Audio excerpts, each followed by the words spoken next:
faire la lecture initiale dans le livre de Josué, chapitre 2. Nous allons lire.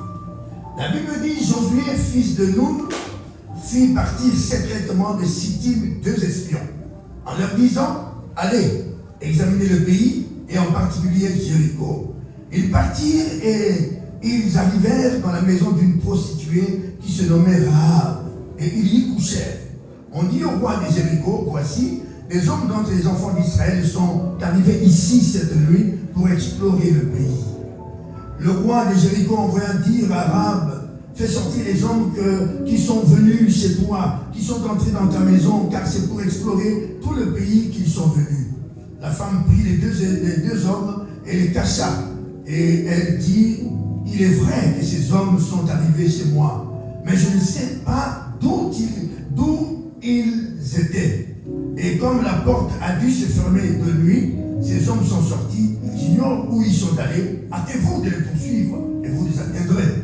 Et les avait fait monter sur le toit et les avait cachés sous des tiges de lin qu'elle avait arrangées sur le toit. Ces gens le poursuivirent par le chemin qui mène au gué du Jourdain et l'on ferma la porte après qu'ils furent sortis. Avant que les espions se couchassent, Rahab monta vers eux sur le toit et leur dit, l'Éternel, je le sais, vous a donné ce pays. La terreur que vous inspirez nous a saisis et tous les habitants du pays tremblent devant vous.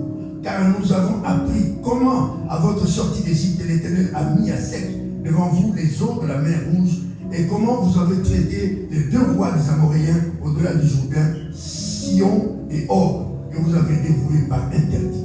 Amen. Vous pouvez vous asseoir.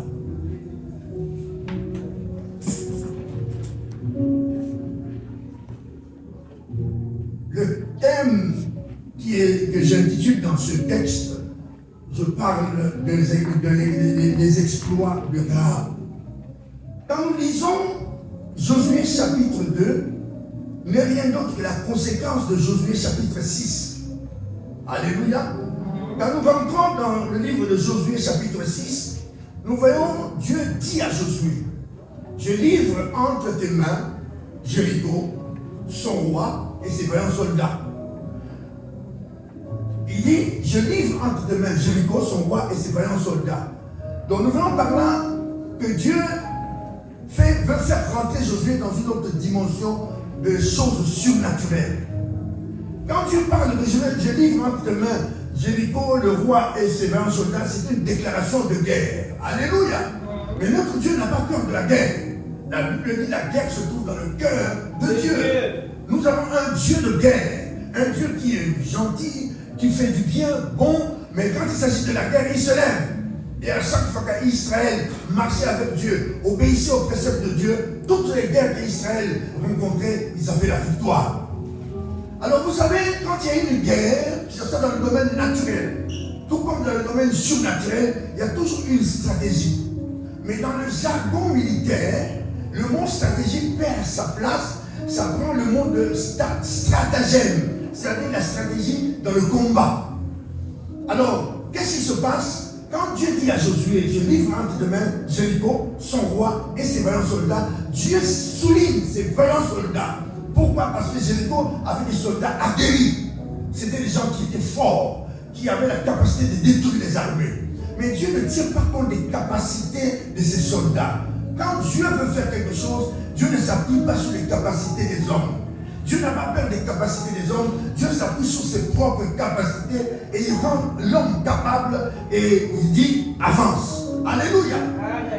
Alors, Josué a reçu le mandat de Dieu pour conquérir la ville de Jéricho. Et quand Dieu donne le mandat, Dieu lui-même accompagne son serviteur. Alors, qu'est-ce qui se passe? Israël, quand on parle de Josué, il s'agit de l'armée d'Israël qui s'est postée à Sittim. Ils se préparaient pour aller lancer l'assaut dans la ville de Jéricho. Mais la stratégie qu'il faut, Josué prend 2 espions, 2 serviteurs. Il les envoie pour explorer le pays et voir comment ils peuvent attaquer le pays. Les gens de Jéricho ont vu 2 personnes rentrer. C'est des espions. Et ces personnes étaient différentes des personnes de la ville. Et quand ces personnes sont parties, conduit par l'Esprit. Alléluia. Conduit par l'Esprit. Si nous allons dans Proverbes chapitre 20, nous lisons et nous comprenons ce qui se passe. Dans Proverbes chapitre 20, la Bible nous parle que Dieu conduit les pas des justes, de ses serviteurs. Et quand Dieu conduit tes pas, il sait là où tu poses tes pieds et il sait comment il va te diriger et comment il va te soutenir. Ils sont partis et ils atterrissent à la maison de Rahab. Et Rahab, c'est une femme prostituée, une pécheresse, une femme de mauvaise vie. Mais c'est bizarre. Dieu dirige les pas de ses serviteurs dans la maison d'une femme prostituée, une pécheresse. La Bible dit que Dieu ne souhaite pas la mort du pécheur. Nous voyons par là, c'est une localisation de la miséricorde de Dieu. La miséricorde de Dieu a localisé cette femme. Parce que Dieu voulait sauver la vie de cette femme. Voulait faire quelque chose. Alléluia. Quand Dieu te localise, quand la miséricorde de Dieu te localise, il y a un changement. Dans Jacques chapitre 2, verset 13, la Bible dit, la miséricorde triomphe du jugement. Donc quand Dieu a délié ses serviteurs dans la maison de Rahab, Dieu n'a pas tenu compte de l'état spirituel de Rahab. Mais le but de Dieu, c'était de sauver. Alléluia. Et quand nous allons dans la Bible, Jean 3,16, car Dieu a tant aimé le monde qu'il a donné son Fils unique, afin que quiconque croit en lui ne périsse au point, mais qu'il ait la vie éternelle. Dieu voulait sauver cette femme. Alors qu'est-ce qui se passe? Nous devons savoir que le problème du péché, pour Dieu, est un problème qui a été résolu. Amen. Alléluia. Le cœur de Dieu ne bat pas pour le péché pour le moment, dans la nouvelle alliance. Le cœur de Dieu bat pour les âmes. Parce que sous la croix, Jésus a payé le prix qu'il faut. Il a versé de son sang pour que le salut soit octroyé aux humains. Vous allez remarquer que quand le diable qui était dans le ciel, un archange, l'ange de lumière, qui était destiné, qui était là dans la louange, qui a loué Dieu, tout ça. Quand il a péché, il a été précipité sur la terre et Dieu n'a pourvu aucune rédemption pour le diable. Mais quand l'homme a péché, Dieu quitte le ciel, prend la forme humaine, en la personne de Christ, est venu mourir sur une croix, verser de son sang, prendre la place de l'homme. Et Dieu a condamné le péché dans la chair de Jésus, afin que par Christ, nous soyons devenus la justice de Dieu. Amen. Ça, c'est la dimension de l'amour de Dieu. Romains 5,8 nous dit ceci.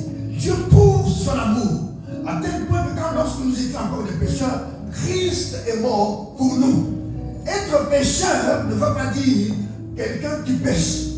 Quand tu acceptes Jésus comme Seigneur et Sauveur dans ta vie, tu n'es plus un pécheur, même si tu pêches. Alléluia. Être pécheur, c'est une nature. La nature du péché en toi, quand tu n'acceptes pas encore le Seigneur, tu as la nature du péché, tu es un pécheur. Mais quand un chrétien pêche, il n'a pas la nature du péché. Oh, je vais essayer de faire comprendre. Vous savez, le salut n'appartient pas aux chrétiens. Amen. Est-ce que vous me comprenez? Les chrétiens, ce n'est pas parce que tu es chrétien que tu seras sauvé. La Bible dit, pour la première fois à Antioche, ils ont vu les disciples avoir l'apparence et le comportement de Christ. Ils les ont appelés chrétiens. Ce n'est pas le chrétien qui est sauvé, mais celui qui est sauvé, c'est-à-dire les rachetés. Alléluia. Le salut appartient aux rachetés. Les gens pour lesquels Jésus est mort et qui ont accepté que Jésus est mort pour eux, ressuscité pour eux. Et cette confession, cette déclaration, en confiant leur vie à Jésus, on les appelle chrétiens, mais ce sont des rachetés acclamés le Seigneur. Alors, les deux espions sont partis. Josué confie la mission à ces deux espions par la foi. Parce que Josué avait reçu une autre dimension de foi. Parce qu'après la mort de Moïse, Dieu dit à Josué, devant le public, à partir d'aujourd'hui, je commencerai à te lever. De la même façon que j'étais avec mon serviteur Moïse, je serai avec toi. Cela a boosté la foi de Josué. Et quand Josué a reçu la mission, il n'avait pas le temps de réfléchir. Celui qui veut marcher par la foi ne réfléchit jamais. La Bible dit la foi, c'est une ferme assurance des choses qu'on espère, une démonstration de celles qu'on ne voit pas. Si tu veux marcher par la foi et tu exiges de voir, ce n'est plus la foi. Alléluia. La foi, c'est comme une folie. Tu rentres dans une dimension dimension où tu ne sais où tu vas atterrir. Mais Dieu est le garant de la foi du juste. Acclamez le Seigneur. Dieu envoie, Josué envoie les 2 espions qui sont partis. Un espion, que ce soit dans le monde naturel, que ce soit spirituellement, un espion est toujours en danger. Parce que quand un espion est arrêté dans un territoire étranger, il sera lapidé, c'est la peine de mort. Mais vous savez, quand quelqu'un marche avec Dieu, les espions étaient en danger. C'était un risque pour eux d'aller dans le territoire étranger, faire le travail pour explorer le pays. Alors, qu'est-ce qui se passe? Les espions sont partis aussi dans la foi de leur maître. Ils croyaient au Dieu de leur maître Josué et que ce Dieu-là ne ment jamais. Alléluia. Ils sont allés par la foi. Et ils savaient que le risque était là, le danger était là. La foi ne considère pas le danger. La foi ne considère pas le risque. Mais vous savez, quand quelqu'un marche par la foi, quand quelqu'un marche pour Dieu, le danger devient une sécurité. Alléluia. Le danger devient une sécurité. C'est pourquoi, dans le Psaume 23, verset 4, David dit, quand je marche dans la vallée de l'ombre de la mort, je ne crains aucun mal. Ta moulette et ton bâton, je ne crains aucun mal parce que tu es avec moi. David dit qu'il ne craint rien parce que Dieu est avec lui. Vous savez, quand Dieu est avec quelqu'un, c'est toute la différence. Alléluia. Être avec Dieu, c'est toute la différence que tu vas marquer sur la terre.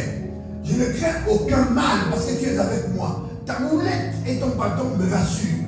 Tu dresses devant moi une table à face de mes adversaires. Tu pointes ma tête et ma coupe déborde. C'est pour dire que quand Dieu est avec toi et que la diversité s'élève contre toi, il y a une onction spéciale, automatiquement, qui est déversée sur toi. C'est à toi de croire et d'élever par la foi pour détruire les œuvres des ténèbres. Parce que Jésus a dit, je vous ai donné l'autorité et le pouvoir de marcher sur les scorpions, sur la spie, sur toute la puissance de l'ennemi et rien ne pourra vous nuire. Alléluia. Les espions sont entrés par la foi. Les espions étaient dans le risque. Et cette femme, quand elle a reçu les 2 espions, qu'est-ce qui se passe? Les gens de la ville ont vu les 2 personnes rentrer dans la maison de Rahab, ils sont allés rapporter au roi. Le roi envoie des gens pour dire à Rahab, livre-moi ces personnes qui sont. Et cette femme a protégé le plan de Dieu, a protégé les hommes de Dieu, a protégé le plan de Dieu, en disant qu'ils étaient venus là, mais je sais d'où ils sont partis. Alléluia. Cette femme également a risqué sa vie. Et quand nous risquons avec Dieu, le risque est minimisé. Alléluia. Si Dieu est avec toi, le risque n'a plus sa valeur. Ce qui a la valeur en toi, c'est le succès, la réussite. Parce que nous ne combattons pas pour la victoire, mais nous combattons dans la victoire de Christ. Nous devons comprendre que le Christ a vaincu le péché. Il a vaincu le diable et toute son armée. Il est mort. L'enfer pouvait se réjouir, mais le 3e jour, c'était le jour de la confusion. Dis à ton voisin, je fais partie de la génération du 3e jour. Je fais partie de la génération du 3e jour. C'est la génération de la confusion. La génération de la confusion. Alléluia. Il met la confusion dans le camp de l'ennemi. C'est pourquoi quand Jésus était né, la Bible dit, Siméon a dit, cet enfant sera une contradiction pour plusieurs. Toi, en tant que chrétien, né de nouveau de l'Esprit de Dieu, racheté de Jésus-Christ, tu es une confusion dans le camp de l'ennemi. Pourquoi simplement? Parce qu'en toi habite la gloire de Dieu. Dieu le Père habite en toi. Tu es le temple de Dieu en esprit. Tu dois prendre conscience de ce que tu es. Et qu'avec toi, les exploits sont possibles. La Bible dit, ceux qui connaîtront leur Dieu feront des exploits. Alléluia. Alléluia. C'est pourquoi moi, dans le domaine de l'esprit, deux fois dans les situations difficiles, j'ai toujours cru que Dieu est capable. Et la chose qui m'a impressionné le plus, c'est aller à l'hôpital où on était parti quand le frère Audrey m'a appelé et que cet enfant était malade. Et qu'à l'hôpital, elle ne respirait plus. Et l'enfant qui avait 2 mois, 1 mois et demi, qui respirait avec les appareils. Et les médecins ont dit, le jour où on va enlever, on va débrancher cet enfant, il mourra. Parce que sans le branchement, l'enfant ne vivait que par les appareils. Et quand ils sont venus, quand je suis arrivé là-bas, j'ai dit au papa et à la maman, moi je crois que Dieu est capable. Que quand on va débrancher sur la terre, cet enfant sera branché dans le ciel et que les choses se passeront. Alléluia. Et c'était le mercredi que les médecins ont promis, ils ont dit à 14h. J'étais à 14h à la maison, en train de prier, j'ai dit Seigneur, glorifie ton nom. Alléluia. Glorifie sont arrivés à 14 heures, ils ont débranché à la grande surprise. Le débranchement était fait, l'enfant continuait, le cœur continuait à respirer. C'est des choses qui nous donnent notre dimension de foi. Nous devons croire que c'est possible, avec Dieu, de faire des exploits. Qu'est-ce qui se passe? Le diable vient avec des complications dans nos vies. Et c'est cela qui diminue notre foi, notre confiance en Dieu, comme si nous étions des gens qui n'étaient pas capables de faire des exploits avec Dieu. Alléluia. Alors cette femme, la pécheresse, a reçu les espions. Dieu n'a pas tenu compte de leur état. Nous allons lire dans Luc chapitre 19, la Bible parle de Zachée. Au verset 5, je vais rapidement. Lorsque Jésus fut arrivé à cet endroit, il leva les yeux et lui dit, Zachée, hâte-toi de descendre, car il faut que je demeure aujourd'hui dans ta maison. Zachée se hâta de descendre et le reçut avec joie. Voyant cela, tous murmuraient et disaient, il est allé loger chez un homme pécheur. Ça, c'est la typique des gens qui aiment toujours juger les gens par apparence. Alors, qu'est-ce qui se passe? La Bible dit directement au verset 9, Jésus lui dit, le salut est entré aujourd'hui dans cette maison, parce que celui-ci est aussi un fils d'Abraham. Car le Fils de l'homme est venu chercher et sauver ce qui était perdu. La personne que toi tu critiques, que tu dis que non, c'est une femme prostituée, c'est un féticheur, c'est un homme qui fait du bien, du mal. Tu dis que toi tu es saint et que cette personne est une pécheresse. Jésus n'est pas venu pour toi. Il est venu pour la personne qui fait du mal. Alléluia. Dans le but de le sauver, de le transformer et de pouvoir le présenter à son Père lors de la félicité éternelle. C'est pour le seul but que Jésus est venu sur la terre. Jésus n'est pas venu pour condamner l'homme. Ce n'est pas sa mission. Alléluia. La Bible dit qu'il est venu pour accomplir la loi. Parce que dans la loi, la dimension de la grâce qui était dans la loi n'est pas la dimension de la grâce qui est maintenant dans la nouvelle alliance. Pendant la loi, il y avait une dimension de grâce. Mais pendant aussi la grâce, il y a aussi une dimension de loi. Alléluia. Il y a des choses qu'il faut faire, il y a des choses qu'il ne faut pas faire. Donc ne prenez pas seulement la grâce, même dans l'ancienne alliance, Dieu avait fait grâce aux gens. Mais aujourd'hui, la grâce dont nous sommes bénéficiaires, ça s'appelle la grâce souveraine. C'est celle qui nous ouvre la porte au salut de Dieu. Acclamez le Seigneur. Alléluia. Alors, ils sont rentrés dans la maison de Rahab, la prostituée. Rahab a menti, a dit, c'est vrai, ces gens sont venus ici, mais je ne sais d'où ils sont partis. Il les a cachés sous le toit. Et quand ils sont partis, Rahab vient maintenant pour dire à ces deux espions que tout le pays ici, nous reconnaissons que votre Dieu est grand. Tout ce qui s'est passé, comment il a séparé la mer Rouge en deux, nous en sommes conscients et nous tremblons devant vous. La Bible dit, tu crois que Dieu existe, tu fais bien. Les démons aussi croient, mais ils tremblent. J'aimerais vous annoncer la bonne nouvelle que le royaume des ténèbres tremble devant le royaume de Dieu. Alléluia. Tu es le royaume de Dieu sur la terre. Les forces du mal tremblent devant toi. C'est à toi de prendre conscience que tu n'es pas n'importe qui. Tu es un racheté. En toi, Dieu habite en toi. Et tu es capable de faire ce que l'homme ne peut pas faire. Alors, la Bible a accompli cela. Cette femme dit, le jour où Dieu va vous livrer ce pays, souvenez-vous de mon père, ma soeur et mes frères. Ce qui veut dire que crois au Seigneur Jésus, tu seras sauvé et ainsi que toute ta famille. La soeur a plaidé la cause de sa famille. Cela ne voulait pas dire que quand tu acceptes Jésus, automatiquement, ta soeur qui ne connaissait pas Jésus, il commence à être sauvé. C'est-à-dire qu'il y a un travail à faire. Tu dois témoigner. Tu dois parler de l'amour de Dieu. Tu dois parler de la bonté de Dieu. Tu dois parler de l'œuvre que Jésus a accomplie sur la croix. Alors que tu parleras à ta famille, à tes frères, à tes soeurs, Dieu, le Saint-Esprit, touchera leur cœur et ils seront capables de donner leur vie au Seigneur. Nous avons une mission. Même dans notre milieu environnemental, nous avons la seule mission de témoigner de Christ. Tu es sauvé, par toi, certaines personnes doivent être sauvées. Alléluia. Il faut témoigner la grandeur, l'amour de Dieu. Cette femme était pécheresse, mais en recevant les deux espions, elle a reçu le salut de Dieu dans sa maison. Et quand nous voyons la vie de cette femme, les pas des espions étaient conduits par le Saint-Esprit. La maison de la prostituée était au-dessus des remparts de Jéricho. Cela veut dire que cette femme était une femme qui était riche. Alléluia. Elle était riche. Alors maintenant, le bien qu'elle a fait à tous toucher le cœur de Dieu. Si nous voulons voir la main de Dieu, nous voulons voir la gloire de Dieu, cherchons à toucher le cœur de Dieu.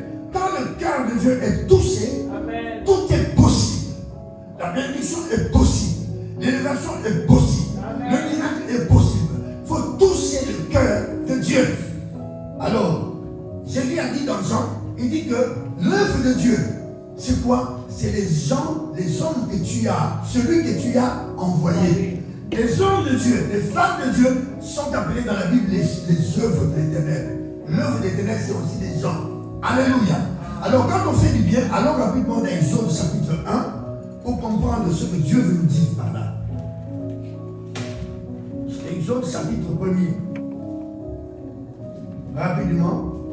On va lire au verset 8. Ici, on est en train de parler du peuple d'Israël qui s'est retrouvé en Égypte. Et le peuple d'Israël commençait à gonfler. Le nombre du peuple commençait à se gonfler. Il y avait beaucoup de maternité, de natalité. Alors maintenant, ça fait peur au roi qui était là. Qu'est-ce qui se passe? Au verset 8, il s'éleva sur l'Égypte un nouveau roi qui n'avait pas connu Joseph.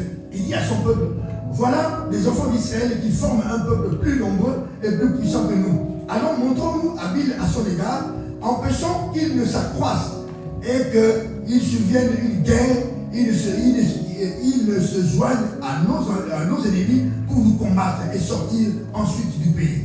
Quand le roi a constaté cela, c'était le diable qui était en train d'animer le cœur du roi. Alors, au verset 15, la Bible dit, le roi d'Égypte parla aussi aux sages-femmes des Hébreux, nommées Pua et Shipra. Il leur dit, quand les femmes israélites vont accoucher, vous les sages-femmes, s'il s'agit d'un jeune garçon, tu le tues, il tremble le cou, tout le corps, la queue, le cou. Et si c'était une fille, laisse-la. Alors, même lui-même ne savait pas que c'était le plan du diable qui avait peur du plan de Dieu qui devait arriver, Moïse. Tuer les petits enfants, et maintenant les sages-femmes qui craignaient Dieu, ils n'ont pas fait ce que le roi a demandé. Et on a interrogé aux sages-femmes, les sages-femmes, pourquoi avez-vous fait cela? Ils ont dit, ces femmes-là sont tellement vigoureuses. Quand ils sont au point d'accoucher, nous n'arrivons même pas près d'elles, qu'elles ont déjà accouché. Alléluia. Donc ces femmes ont témoigné la vigueur. Il y a une vigueur spirituelle. En d'autres termes, une énergie spirituelle que nous devons garder. Tu peux perdre l'énergie spirituelle par le péché. Tu peux perdre l'énergie spirituelle dans la négligence. Tu peux perdre ton énergie spirituelle quand tu ne fais pas, tu ne pries pas. Tu ne vis pas une vie de sanctification. Tu peux perdre ton énergie spirituelle. Alléluia. Amen. Alors maintenant, qu'est-ce qui se passe? Ces femmes ont fait du bien. Ils ont protégé le plan de Dieu. Et nous lisons au verset 19, la Bible dit, les sages femmes répondirent à Pharaon, c'est que les femmes des Hébreux ne sont pas comme les Égyptiennes. Elles sont vigoureuses et elles accouchent avant l'arrivée de la sage femme. Dieu fit du bien aux sages femmes et le peuple multiplia et devint très nombreux. Pourquoi? Parce que les sages femmes avaient eu la crainte de Dieu, Dieu fit prospérer leur maison. Alléluia. Amen. Si tu protèges l'œuvre de Dieu, si tu protèges le plan de Dieu, Dieu sera avec toi. Nous ne perdons rien quand nous servons Dieu. C'est la parole. Dieu a fait du bien parce qu'ils ont protégé le plan de Dieu. Parce que pendant qu'Israël était à Sittim pour se préparer pour faire l'assaut à Jéricho, les deux espions étaient là pour explorer le pays. C'est-à-dire découvrir le point faible. Alléluia. Amen. J'aimerais vous dire que le diable ne t'attaquera jamais dans le point où tu es fort. Alléluia. Chaque personne qui vit sur la terre, chaque serviteur, toute personne a une faiblesse. La Bible dit l'esprit est bien disposé, mais la chair est faible. Et le diable t'attaquera. Il te présentera des offrandes dans le domaine de ta faiblesse pour t'affaiblir. Et il sait que s'il le fait, il arrivera à atteindre son objectif. Alors les espions sont partis pour explorer le pays, voir la faiblesse qui permettra à l'armée d'Israël d'attaquer et de vaincre avec Dieu. Alléluia. Alléluia. Si nous comprenons ces choses, nous vivrons une vie de succès et de réussite. Et qu'est-ce qui se passe? Cette femme a dit à ces hommes, ne oubliez pas. Ils ont dit que ce que tu as dit, si tu gardes ce serment et que tu ne trahis pas, nous aussi nous serons fidèles. fidèle à toi parce que tu nous as protégés, tu nous as gardés. Si nous voulons voir la fidélité de Dieu, soyons aussi fidèles avec Dieu. Amen. Alléluia. Amen. Si nous voulons voir expérimenter la fidélité de Dieu, soyons fidèles avec Dieu et Dieu sera fidèle avec nous. Alléluia. Ça, c'est la localisation de la miséricorde de Dieu quand on parle de cette femme. Et le bien que cette femme a fait, quand la miséricorde de Dieu te localise, quelque chose se passe. Je reviens. Quand la miséricorde de Dieu a localisé l'apôtre Paul, qui était sur le chemin de Damas, qu'est-ce qui s'est passé? Ce n'était plus Paul qui perturbait l'église, qui tuait, mais c'était l'apôtre Paul transformé, parce que la miséricorde de Dieu l'a localisé. Alléluia. Amen. Alléluia. C'était une vie transformée. Et c'est ça. Et Dieu ne peut rien faire dans ta vie si tu ne laisses pas Dieu faire ce que lui, il est capable de faire. Il est capable de tout, mais c'est à nous. Nous avons la parole, nous avons l'Esprit de Dieu, et quand nous utilisons la parole, nous marchons selon l'Esprit, il y a des choses qui s'accomplissent dans notre vie. L'autorité dans le monde spirituel, oui, Dieu, le Christ nous l'a donné, mais notre façon de marcher dépend aussi et tient beaucoup compte de notre autorité. Si nous marchons dans la crainte de Dieu, nous avons plus d'autorité vis-à-vis des puissances des ténèbres. Et quand nous fauchons la crainte de Dieu, et nous perdons cette autorité. Alléluia. Et cette femme, quand elle a fait du bien au peuple d'Israël, elle a été incorporée dans le camp d'Israël. Elle, son père, sa mère et ses soeurs. Qu'est-ce qui s'est passé? Dieu a fait du bien dans la vie de cette femme. Jésus a dit à Zachée, le salut est entré dans ta maison. Quand la miséricorde de Dieu te localise, le salut intervient. Cette femme n'était plus prostituée. Dans Matthieu chapitre 1er, verset 5, elle était dans le camp d'Israël. Elle a été mariée avec Salomon. Et avec Salomon, l'enfant qui était né, c'est Boaz. Et c'est ça la descendance de Christ. Alléluia. Donc le bien que nous faisons pour Dieu, nous ne perdons pas. Parce que la Bible dit Dieu n'oublie jamais le bien que nous faisons pour lui, pour sa maison. Quand nous le faisons, nous sommes en train d'investir dans le royaume de Dieu. Et nous allons bénéficier de la grâce qui va suivre. Alléluia. Ça, c'est la démonstration de l'amour de Dieu pour rencontrer cette femme. Si aujourd'hui tu es là, tu es chrétien, ne pense pas que c'est par tes efforts que tu es chrétien. Non. La miséricorde de Dieu t'a localisé. Et c'est pourquoi tu es aujourd'hui chrétien. Cet amour est tellement grand. Vous savez que l'amour de Dieu est plus grand que ta foi. Alléluia. L'amour de Dieu est plus grand que ta foi. Et cet amour fait que Dieu, qui prend la forme humaine, descend sur la terre à la place de l'homme pour sauver l'homme. Et il a accepté de verser de son sang comme sacrifice, comme rançon pour le salut que nous avons. Et le prix que Dieu a payé en Christ Jésus pour le salut de l'humanité coûte cher. C'est dangereux pour la vie des gens qui prêchent la parole et qui parlent du salut par les œuvres. Dans Éphésiens, la Bible dit c'est ni par les œuvres, afin que personne ne se glorifie. Aucune œuvre qu'aucun homme de Dieu peut faire sur la terre qui peut ouvrir les portes des cieux pour lui. Dis-moi, qui est cet homme que vous connaissez? Qui peut faire un travail ou qui a un comportement qui l'amène au ciel, ça n'existe pas. Mais c'est que le Christ a fait, a ouvert la voie. La Bible dit pendant qu'il était sur la croix, le voile du temple se descend dans le milieu, du haut jusqu'en bas. Le voile qui séparait le lieu saint, le lieu très saint, c'est séparé par le milieu. Et les gens qui étaient là, les sacrificateurs, étaient étonnés de voir qu'une main invisible a déchiré le voile. Et ceux qui étaient dans le parvis, ceux qui étaient dans le lieu saint, pouvaient voir ce qui se passait dans le lieu très saint. Cela vous dit que le chemin de l'éternité a été ouvert pour chaque personne qui accepte Jésus. Tout message de condamnation vient du diable. Alléluia. Dieu a payé cher pour le salut de l'homme. Le sang de Jésus coûte très cher. Et Dieu ne permet pas que l'homme, la Bible dit, il ne souhaite pas la mort du pécheur. Raison pour laquelle Jésus est venu, pas pour condamner l'homme, mais pour sauver l'homme. Alors rapidement, dans Hébreux pour chuter, chapitre 9, rapidement. Verset 24. La Bible dit car Christ n'est pas entré dans un sanctuaire fait de main d'homme, en imitation du véritable, mais il est entré dans le ciel même, afin de comparaître maintenant pour nous devant la face de Dieu. Est-ce que vous comprenez? Jésus, mort, il est venu après 40 jours, ressuscité après 3 jours. Après 40 jours, il est monté au ciel. 10 jours après, il a envoyé le Saint-Esprit. Jésus, en entrant dans le tabernacle céleste, il est allé comparaître, c'est-à-dire il était dans un tribunal, le tribunal de Dieu. Lui qui n'a pas commis de péché, il est allé dans ce tribunal plaider la cause de qui? Alléluia! C'est pour plaider la cause de l'homme. Simplement, il est allé devant le tribunal de Dieu, parce que Jésus, le tribunal de Dieu vise la loi. Jésus a accompli la loi à notre place. Alléluia! Il est allé voir son Père, il est allé dans le tribunal de Dieu pour plaider la cause de l'homme racheté, que plus que toi, ce tribunal-là ne te concerne pas. Le jugement que le monde prêche pour condamner les gens, sache que devant Dieu, quelqu'un a été condamné à ta place. Quelqu'un a été jugé à ta place. Tu ne seras jamais jugé. Ne confondons pas le salut et le couronnement. Le salut, c'est l'œuvre de Dieu. Aucune personne ne peut se créer le salut. Mais le couronnement, c'est ce que c'est la vie que tu mènes sur la terre. Comment tu t'engages dans les choses de Dieu? Là, nous allons bénéficier des couronnements. La Bible dit dans l'Apocalypse, vos œuvres vous suivront.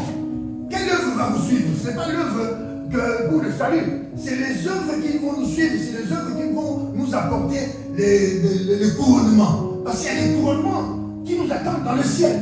C'est pourquoi sur la terre, nous sommes obligés de servir Dieu, d'aimer Dieu. Et quand l'homme prend le salut comme étant une carte blanche pour vivre dans le péché, il est tenté de nuire à son corps, à sa vie.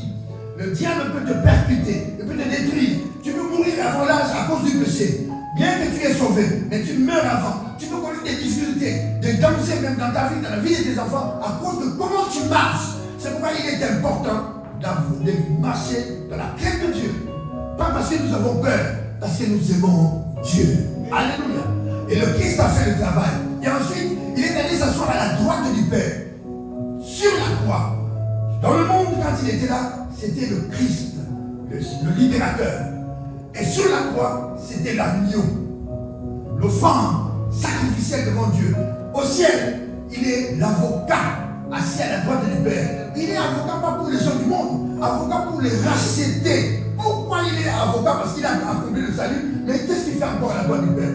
Simplement parce que l'esprit est bien disposé, la chair est faible. À cause de la faiblesse de la chair, Jésus est allé s'asseoir à la droite du Père pour plaider ta cause. Pour dire à son Père, souviens-toi du sang que j'ai versé pour ce peuple. Regarde sa faiblesse. Mais Père, c'est pour lui que j'ai donné ma vie. Alors, le Père ne peut rien d'autre que accorder la grâce en toi. Jésus a payé le prix pour toi, pour moi, et son sang a été versé. Rentre dans cette assurance. Si un homme de Dieu qui prêche la parole, qui ne donne pas l'espérance aux gens dans l'église, il est à côté. L'évangile ne fait pas peur. Quand on prêche l'évangile, les gens commencent à trembler. Je vais mourir demain. Là, ce n'est pas la bonne nouvelle. Alléluia. La bonne nouvelle est fondée sur la grâce, la miséricorde, la bonté de Dieu. Alléluia. Que Dieu bénisse sa parole.